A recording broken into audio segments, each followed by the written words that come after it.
Ukraine से बड़ी खबर है। मॉस्को पर ड्रोन अटैक किया गया है। रूस की ऑयल रिफाइनरी पर यह बड़ा हमला किया गया यूक्रेन की तरफ से। रिफाइनरी में भयंकर आग लगी है, जो जानकारी इस वक्त सामने आ रही है। पूरी रिफाइनरी आग की जद में आ गई है। इस अटैक के बाद से काले धुएं से पूरी जगह ऑयल जो भरा था किस तरीके से यहाँ पर इस हमले से इफेक्टेड हुआ है, उस पर असर पड़ा है रिफाइनरी पर। उसकी जानकारियां सामने आती हुई ड्रोन अटैक के बाद से किस तरह का मंजर है, देखिए तस्वीरें। तो कुछ ड्रोन्स को इंटरसेप्ट भी किया गया। देखिए ड्रोन्स यूक्रेन की तरफ से फायर किए गए थे, उनको इंटरसेप्ट किया रूस ने, लेकिन इसके बावजूद बहुत बड़ा नुकसान रशिया को हुआ है। 2022 से ही यूक्रेन रशिया का युद्ध लगातार जारी है और इस लिहाज से सबसे बड़ा धमाका है।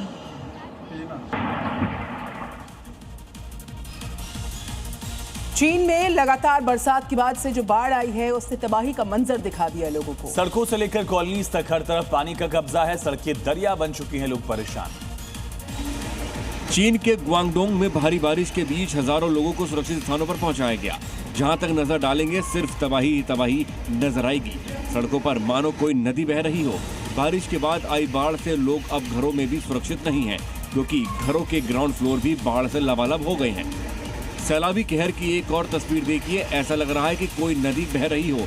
सड़कें, गलियां और लोगों के घर सब कुछ इस सैलाब में तबाह हो गए हैं। हर तरफ सिर्फ तबाही की तस्वीर नजर आ रही है। मंजर ऐसा कि मानो किसी ने यहाँ वाटर बम फेंक दिया हो।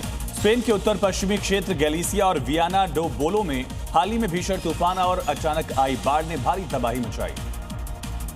बादल फटने के बाद आई तबाही से सैकड़ों घर तबाह हो गए। बाढ़ इतनी तेज गति से आई कि लोगों को संभलने तक का वक्त नहीं मिला। भारी बारिश और मिट्टी धंसने से कई गांवों में सड़कें बंद हो गईं, कारें मलबे में दब गईं और घरों की खिड़कियों तक कीचड़ भर गया। भयंकर बाढ़ ने सब कुछ तबाह कर दिया। अचानक आई बाढ़ अपने रास्ते में आने वाली हर चीज को बहा के ले गई। लोग गाड़ियों और घरों के भीतर फंस गए। बाढ़ की वजह से कुछ लोगों की मौत होने की भी खबर है। वहीं बाढ़ के कारण पूरा देश अस्त व्यस्त हो चुका है। कुछ ही मिनटों में भारी बारिश की वजह से अचानक आई बाढ़ अपने रास्ते में आने वाली लगभग सभी चीजों को तबाह कर दिया। ये खबर अमेरिका के उत्तरी केंटकी इलाके से। उसके आसपास के जो मिडवेस्ट राज्य है, वहां पर गुरुवार को भयंकर तूफान आया। बवंडर ने चौतरफा तबाही मचा दी। इस दौरान कई इलाकों में बिजली गुल हो गई, पेड़ों को भारी नुकसान पहुंचा और फ्लोरेंस जैसे शहरों में तेज हवाओं से इमारत की छतें उड़ गईं। तूफान की वजह से कई इलाकों में पेड़ गिरने से सड़कें बाधित हुई। फ्लोरेंस में कई व्यावसायिक क्षेत्रों जैसे मॉल रोड और ड्रीम स्ट्रीट पर स्थित संपत्तियों को भारी नुकसान पहुंचा है। तूफान के साथ हुई मूसलाधार बारिश की वजह से उत्तरी केंट्री और दक्षिण पूर्वी इंडियाना के कई हिस्सों में बाढ़ का खतरा बना रहा।